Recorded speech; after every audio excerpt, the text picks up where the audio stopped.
আল্লামা সাঈদী যখন প্রথম দিন পার্লামেন্টে আসলেন, পার্লামেন্টের মেম্বার হয়ে, উনি দেখলেন পার্লামেন্টে এসে যে সব এমপি, মন্ত্রী, mayor, member of the parliament সবাই স্পিকারের সামনে মাথা ঝুঁকিয়ে ঝুঁকিয়ে ভেতরে আসতেছে। তো আল্লামা সাঈদী তার পাশে একজন সংসদ সদস্য, ওনাকে বললেন যে ভাই, আচ্ছা এই লোকেরা ঢোকার সময় রুকু দিয়ে ঢোকে কেন? তো উনি বললেন যে হুজুর, আসলে রুকু না, এটা নিয়ম যে স্পিকারের সামনে মাথা ঝুঁকিয়ে সম্মান প্রদর্শন করেই পার্লামেন্টে অংশগ্রহণ করতে হবে। এবার আল্লামা সাঈদীকে একটা আর্টিকেল দেওয়া হলো, rules of procedure, article number 267, যেখানে লেখা ছিল পার্লামেন্টে ঢোকা অবস্থায় এবং বের হওয়া অবস্থায় উভয় অবস্থাতেই স্পিকারকে সম্মান জানাবার উদ্দেশ্যে মাথা ঝুঁকাইয়া সম্মান প্রদর্শন করিতে হইবে। এই কথা পড়ার সাথে সাথেই আল্লামা সাঈদীর মাইন্ড স্ট্রাইক করলো।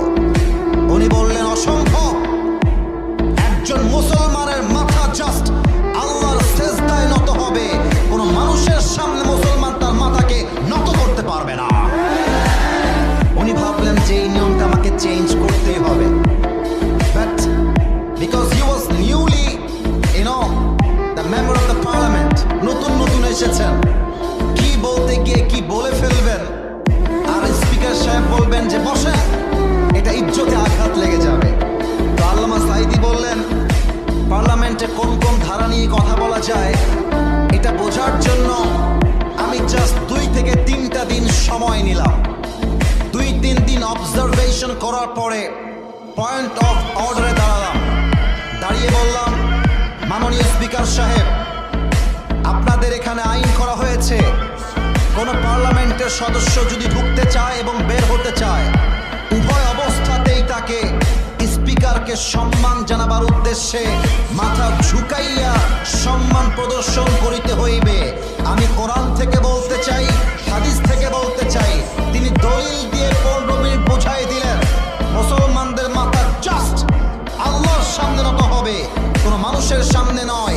এই কথা শুনে তৎকালীন সময়ের স্পিকার আল্লামা সাঈদীর দিকে চাতক পাখির মতো তাকিয়ে রইলেন, আর তিনি বললেন, মাওলানা সাহেব, আপনি যা বলেছেন আমি স্পিকার আপনার কথার সঙ্গে 100-এ 100 একমত।